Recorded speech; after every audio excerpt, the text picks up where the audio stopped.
Kerajinan keramik terus berkembang hingga sekarang.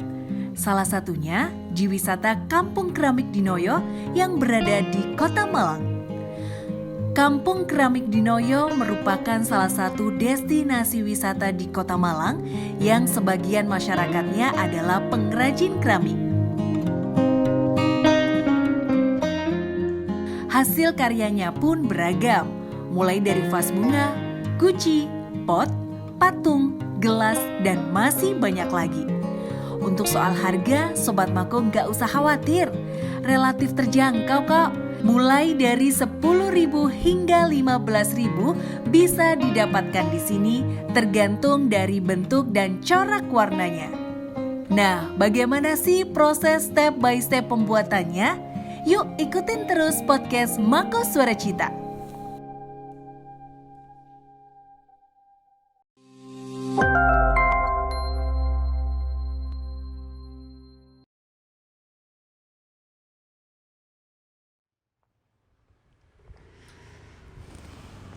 Hai Sobat Mako, tahu nggak kira-kira hari ini Citra sedang berada di mana ya?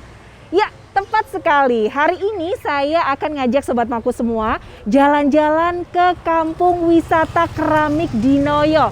Dan bisa dilihat di belakang Citra, ini dulunya adalah pabrik keramik Dinoyo. Tapi saat ini kondisinya sudah sepi ya, karena memang sudah tutup. Dan efek dari tutupnya pabrik ini, akhirnya warga masyarakat sekitar Kampung Wisata Keramik Dinoyo ini akhirnya membuat usaha sendiri keramik-keramiknya. Dan hari ini pun saya sudah janjian nih sama Ketua Pokdarwis Kampung Wisata Keramik Dinoyo dengan Pak Samsul ya. Jadi seperti apakah nanti keseruan Citra mengulik-ngulik di Kampung Keramik Wisata Dinoyo ini? Ikuti terus ya.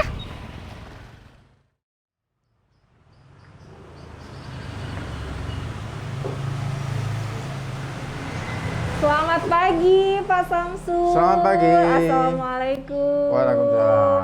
Nah ini nih Pak Samsul nih Sobat Mako. Jadi Pak Samsul ini adalah Ketua Pokdarwis Kampung Wisata Keramik Dinoyo. Benar ya. Sudah mulai aktif pagi-pagi nata-nata gitu ya Pak ya. Kelihatannya kondisinya sudah mulai pulih. Nah, kita menyambut kalau ada wisatawan yang datang. Alhamdulillah, semoga aja pandemi segera berlalu gitu ya Pak. Begitu. Oke, nah Pak, ini kan kalau saya lihat di sini ya keramik-keramik semua. Di sini tuh memang sentral industri keramik begitu ya Pak ya? Ya, pada dasarnya di sini banyak masyarakat yang membuat produksi kerajinan keramik. Mungkin kalau awalnya sejarahnya dulu seperti apa sih Pak kampung keramik ini Pak? Sekitar tahun 1930 di sekitar sini daerah sawah. Nah, tanah sawah itu ternyata bisa dibuat menjadi produk gerabah. Kemudian tahun 55 mulai dikembangkan keramik porselen yang menggunakan tanah liat putih dan berkembang sampai sekarang. Dalam perjalanannya pemerintah provinsi mendirikan pabrik keramik sebagai proyek percontohan. Kemudian keramik porselen mulai dikembangkan sampai sekarang. Oke, kalau Pak Samsul sendiri untuk usaha keramik ini mulai kapan Pak? Kalau saya belajar mulai 98, mulai merintis usaha tahun 2000. Oke ya. Tapi kalau di sentra ini ya sudah lama ya Pak ya? Turun-temurun. Baik. Ini kan kalau saya lihat ya, anugerah kampung tematik Pokdarwis terbaik. Baru loh ini boleh saya lihat ya Pak ya? Boleh. Saya ambil dulu. Nah ini nih Sobat Mako.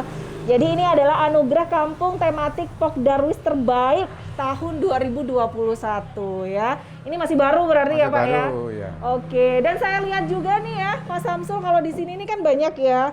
Mulai dari foto-foto yang datang ke sini, kemudian apakah di sini juga kayak ada pelatihan juga nggak sih Pak? Ya, satu sisi kami membuat keramik sebagai sumber pendapatan ekonomi. Di sisi lain kami berpikir bagaimana supaya eksis di sentra industri ini, maka saya membuka diri untuk masyarakat umum, terutama anak-anak sekolah, mahasiswa mau belajar keramik. Berkunjung dengan paket edukasi keramik. Luar biasa berarti ya. Nah kalau ngomong kira-kira nih saya pengen tahu nih Pak Samsul, proses pembuatan untuk keramik ini kayak gimana sih, boleh ya Pak? Boleh. Nanti kita lihat secara langsung. Boleh. Jadi ayo Sobat Mako kita lihat gimana ya prosesnya. Silakan.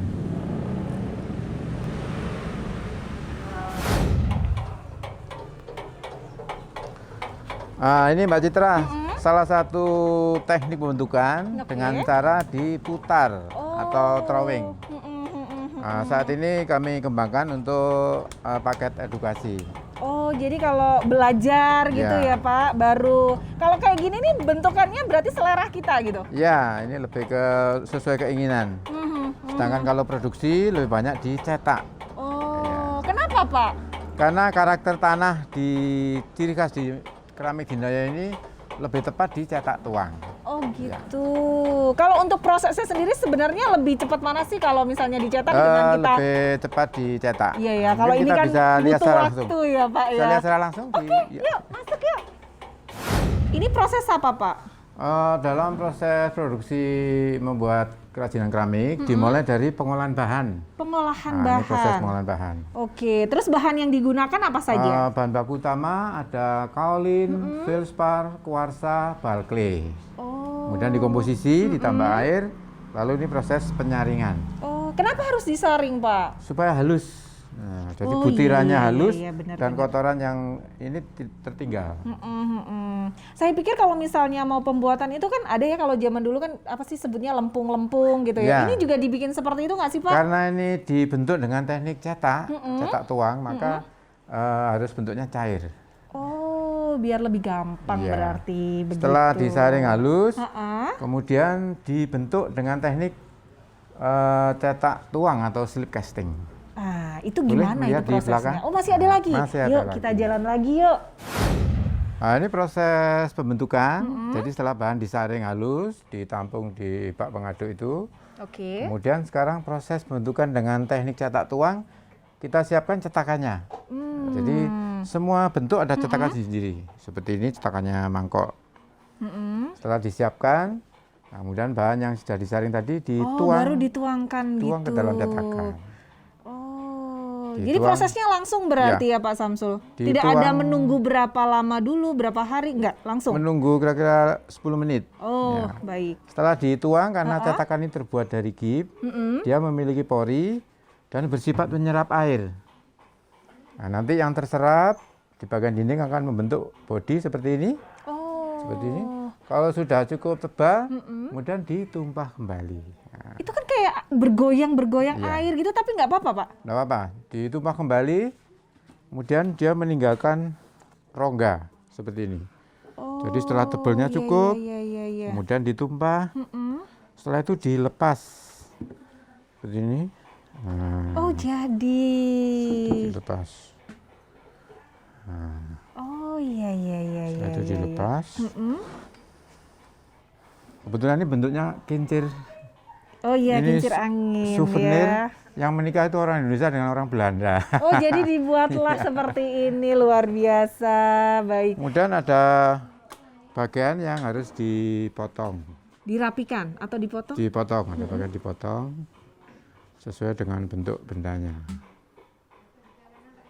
Oh, jadi memang harus dipaskan ya Pak Iya. Samsul ya. Supaya Harus lebih rapi dipaskan. dan lebih cantik ini. Iya. Pada dasarnya sistem pembentukan cetak tuang ini lebih praktis, lebih efisien. Dia bisa cepat dengan bentuk yang sama. Nah, Pak Samsul tadi kan dari dituangkan kemudian sampai ditaruh di apa? Di gip-gip seperti ini tuh menunggu prosesnya berapa lama untuk bisa keras seperti ini? Ini Kira-kira nggak- kalau ini 10 bukan menit. nggak terlalu keras juga sih ya, Pak ya? Karena setelah dilepas dari cetakan, kemudian dijemur, lalu disempurnakan. Oh, begitu. Proses penyempurnanya ada di dalam. Berarti kalau kayak gini didiamkan dulu berapa? Dijemur kira-kira setengah hari Setengah hari? di sinar matahari. Oke. Iya, iya, iya. Ini memang sudah ada cetakannya semua nih ya Sobat Mako ya. Jadi tinggal dituangkan saja, nanti baru dituang kembali untuk sisanya berarti ya Pak Samsul Iya. ya. Terus Pada kenapa kok ada kayak di tali begitu? Untuk apa nih Pak untuk Samsul? mengikat cetakannya, karena cetakannya kan terdiri dari belahan, bagian ya? Iya. Supaya ketika dituang tidak lepas, maka diikat. Oh, iya, iya, iya, iya, iya, iya. Berarti biasanya nih Pak Samsul untuk satu produk gitu ya, membutuhkan berapa lama untuk proses pembuatannya? Kalau proses produksi keramik itu kira-kira 3 hari. Karena mulai dari bahan baku sampai dengan proses pembakaran. Iya, iya, iya. Dan sekali bakar itu kan satu tungku, kira-kira 500 buah. 500 buah ya? 500 buah. Oke, iya, iya. Dengan kapasitas 1 meter kubik. Tapi biasanya nih kalau selama ini Pak Samsul buat gitu ya, dalam proses 3 hari itu, permintaan biasanya sudah membuat kira-kira ada berapa bentuk gitu, ingat nggak Pak? Ya, satu sisi saya mendesain sendiri. Saya punya orientasi produk yang mengarah ke natural produk. Sisi yang lain juga mengerjakan sesuai dengan pesanan dari konsumen. Oh begitu. Baik bentuk maupun modelnya. Nah, untuk proses pembuatan seperti ini kan tadi dikatakan sekitar 3 hari. Kalau misalnya yang rumit-rumit gitu ya, kayak topeng tuh rumit nggak sih Pak? Topeng juga dicetak di sini. Jadi relatif hampir sama. Hampir sama. Yang paling sulit selama pengalaman dari Pak Samsul sendiri, Yang memproduksi paling- apa, bikin apa Ya, gitu? paling rumit itu biasanya yang bentuknya yang seperti patung-patung. Seperti juga warna. Ada permintaan warna-warna tertentu karena pewarna keramik ini kan khusus. Sehingga memerlukan eksperimen komposisi warna. Oh, pernah dapat komplain nggak Pak? Kira-kira gitu. Rata-rata relatif kecil karena saya memandang bahwa konsumen adalah yang harus kita layani dan kita selalu menjalin hubungan yang baik. Wah, oke, baik. Satu sisi saya mengerjakan produksi bisa menghasilkan uang, sisi yang lain saya bisa melayani sesuai keinginan. Nah, itu bonusnya ya kalau begitu. Oke deh kalau gitu, setelah proses Setelah ini ini disempurnakan. disempurnakan Ya, dirapikan. lagi supaya hasilnya nanti cantik nih Sobat Maku, memang harus disempurnakan ya. Jadi langsung aja kita lihat ya. Nah, ini proses penyempurnaan. Jadi setelah dibentuk, dilepas, dijemur, kemudian dirapikan. Ada bagian-bagian yang dirapikan, ada yang dipotong, ada yang diberi lubang. Jadi seolah kayak dihaluskan kembali gitu ya Pak. Setelah rapi, kemudian dispon pakai air Kenapa pakai air Pak? supaya permukaannya halus. Dispon pakai air. Setelah kondisi kering, rapi, kemudian proses pewarnaan. Oh, baru dicat. Baru diwarna. Oke. Kalau untuk proses pengecatan sendiri itu apakah juga harus menunggu dulu atau seperti apa biasanya? Sepanjang ini sudah rapi, sudah kering dan halus, siap untuk didekorasi. Oh iya. Sedangkan di dekorasi ini menggunakan pewarna khusus untuk keramik, yaitu pewarna oksida. Jadi nggak sembarangan, nggak Iya. semua warna bisa ya, cat tembok gitu ya Pak, nggak bisa karena ini berarti kan ya? harus melalui proses bakar, maka harus pewarna yang tahan terhadap suhu bakar. Oh, jadi di sini itu adalah proses finishingnya begitu ya Sobat Maku ya, sebelum dilakukan pembakaran. Ini bisa dilihat di sini, ternyata menurut saya agak ribet ya, harus hati-hati, harus teliti. Pak, ngomong-ngomong nih, dengan proses pengerjaan yang menurut saya cukup ya lumayan begitu ya. Ini nih untuk harga satuannya berapa sih Pak Samsul? Ya mulai 10.000. 10.000 ya. Kalau Untuk lihat prosesnya souvenir. untuk souvenir ya ternyata ya Sobat Maku ya. Kemudian Jadi ada produksi ya sampai dengan 600 ribuan. 600 ribuan. Kalau itu tadi kayak sepatu itu tadi, itu harganya berapa Pak? 15.000. 15.000 loh, tapi ini worth it lah kalau menurut saya dengan prosesnya yang memang harus satu-satu kan ini ya Pak ya. Iya, Untuk dibersihkannya tuh benar-benar satu-satu gitu loh Sobat Maku. Memang hampir semua pekerjaan tangan.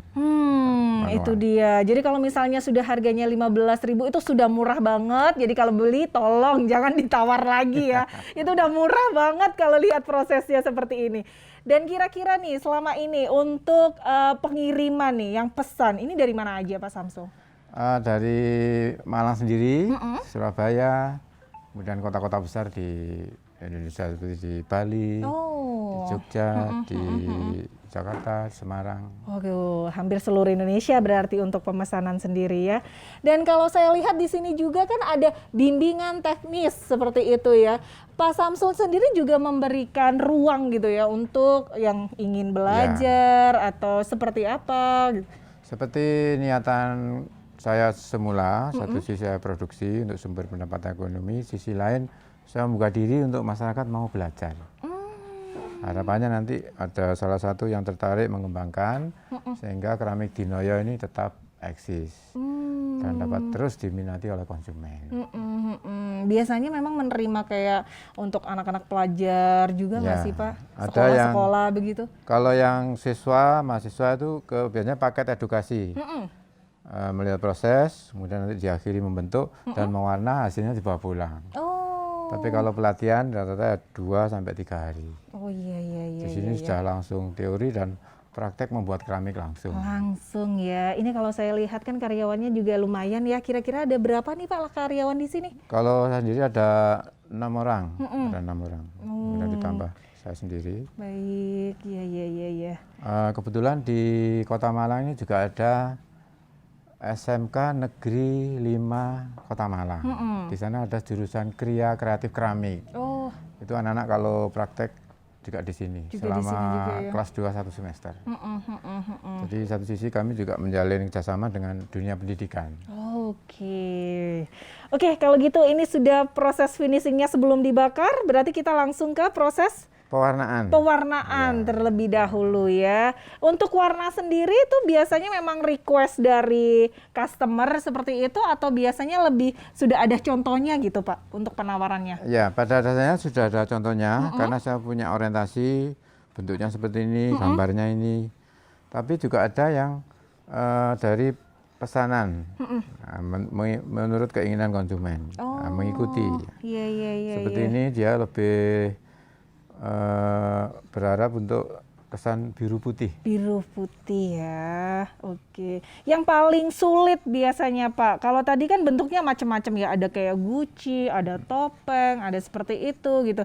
Untuk pewarnaan gitu ada nggak sih untuk yang, aduh ini kayaknya butuh waktu yang lebih ekstra deh dibandingkan mungkin hanya ini gitu ya. Ini kan prosesnya lekuannya nggak banyak gitu ya Pak, hanya sedikit gitu.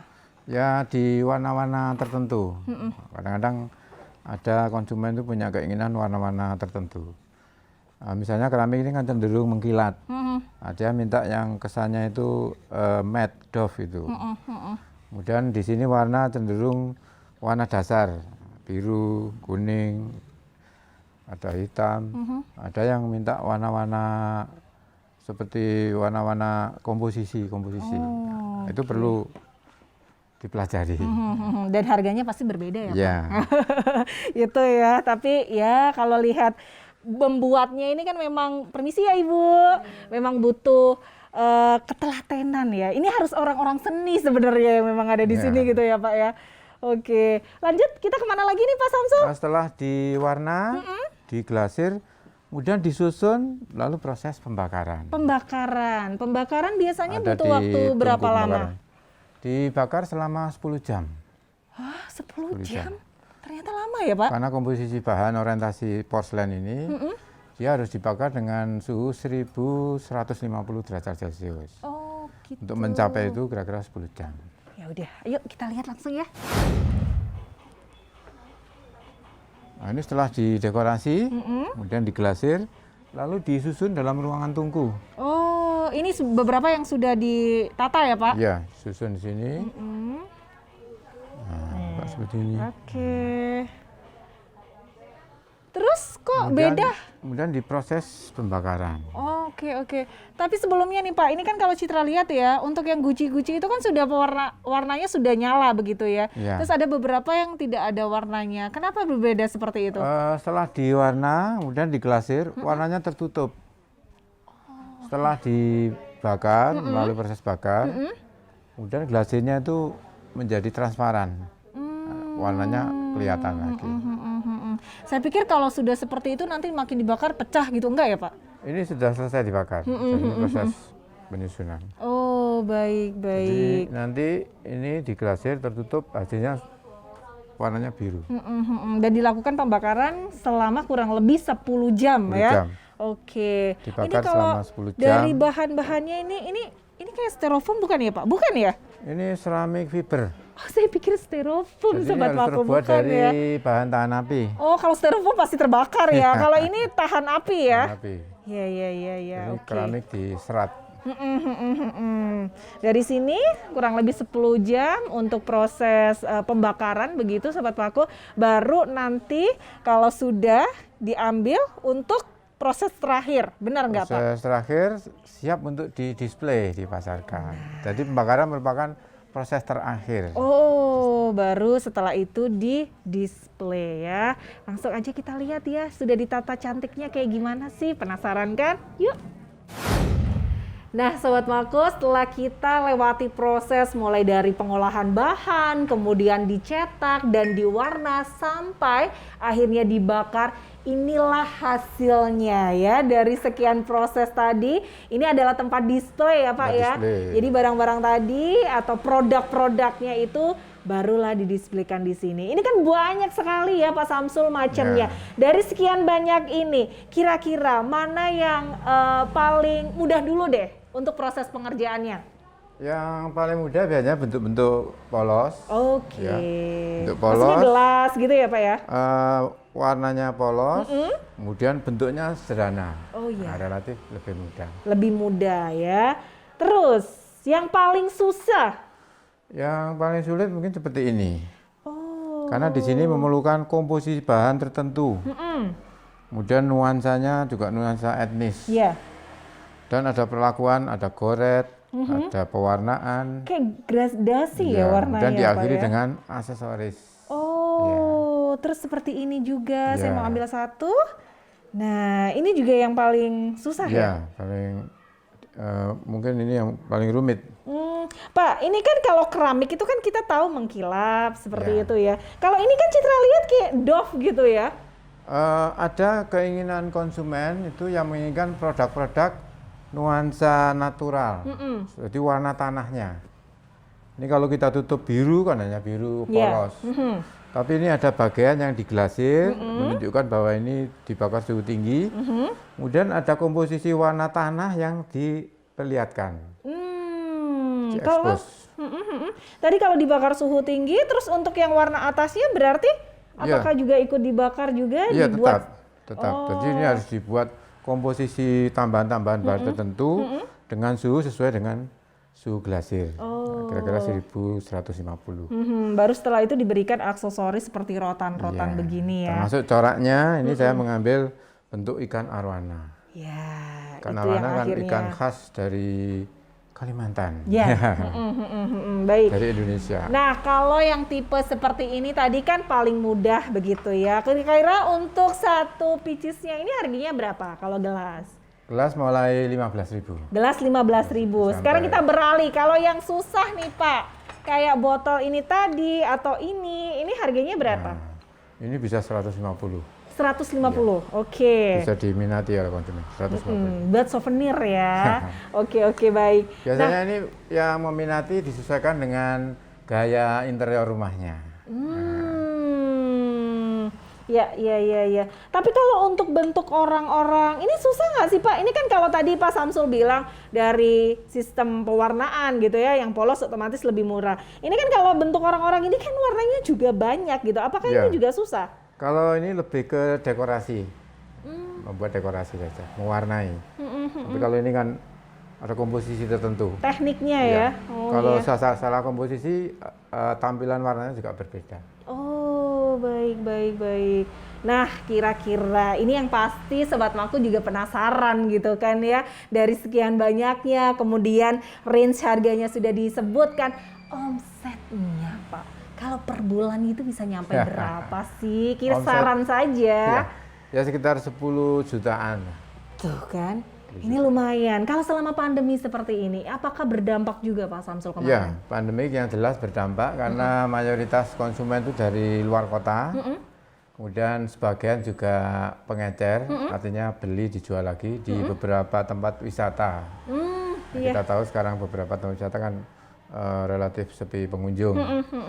Tapi ada kondisi tertentu orang itu di rumah saja, kemudian dia sedikit bosen, akhirnya mengembangkan ide hobinya, hobi menanam bunga hias. Oh iya. Supaya tampil beda, saya ingin potnya yang unik-unik. Nah, yang lucu-lucu yang lucu-lucu. gitu Itu ya. akhirnya pesan pot melalui media sosial. Oh, kalau sejauh ini proses pemasaran sendiri seperti apa Pak Samsul di sini? Pemasaran rata-rata semua hasil produk di-display di masing-masing galeri. Karena kecenderungan konsumen itu kalau ingin cari keramik datang ke Datang Dinoyo. ya. Tapi untuk berikutnya ya seperti perkembangan era sekarang ya melalui WhatsApp, melalui Instagram, Facebook, gitu ya. Kira-kira media sosialnya apa nih Pak? Sekalian dipromoin, siapa tahu nih ya Sobat Mako yang ada di rumah juga lagi cari souvenir. Mungkin untuk datang ke sini kayaknya ribet gitu ya. Mau cek langsung Instagram, ada Pak? Apa nih Pak Instagram? Dinoyo Ceramik. Dinoyo Ceramik ya, jadi langsung aja dicari di situ, search gitu ya, terus pilih-pilih deh yang mana begitu. Oke, mungkin yang terakhir nih kira-kira apa yang ingin disampaikan nih untuk Pak Samsul sendiri kepada masyarakat Kota Malang. Ini kan namanya Kampung Wisata Keramik Dinoyo, bisa disebut juga kampung edukasi juga yang untuk belajar di sini. Monggo silakan Pak. Harapan kami tetap membuat event-event seperti festival keramik, festival Dinoyo, harapannya supaya terus meningkatkan minat wisatawan untuk datang ke Kampung Wisata Keramik Dinoyo. Satu sisi konsumen datang, senang, kemudian belanja. Sisi yang lain, para wisatawan yang melalui program edukasi bisa senang, belanja, tertarik, mengembangkan. Nah, harapannya begitu, sehingga Kampung Wisata Keramik Dinoyo tetap eksis. Oke, baik. Sekali lagi terima kasih banyak Sama-sama. untuk Pak Samsul atas waktunya. Sudah boleh ya Citra datang ke sini untuk melihat prosesnya seperti apa. Dan memang ternyata menurut Citra ini tidak semudah bayangan saya ya. Biasanya kalau kita beli celengan gitu kan ya Pak, kayaknya harganya murah-murah saja. Ternyata prosesnya itu panjang dan lumayan cukup ribet ya. Jadi yuk kita sama-sama belanja produk buatan sendiri seperti itu dan mari kita promosikan supaya ya makin banyak peminatnya seperti itu. Kita ketemu lagi ya di lain kesempatan Sobat Mako dengan narasumber yang berbeda. Yang pastinya saya Vivin Citra pamit undur diri. Sampai jumpa. Terima kasih.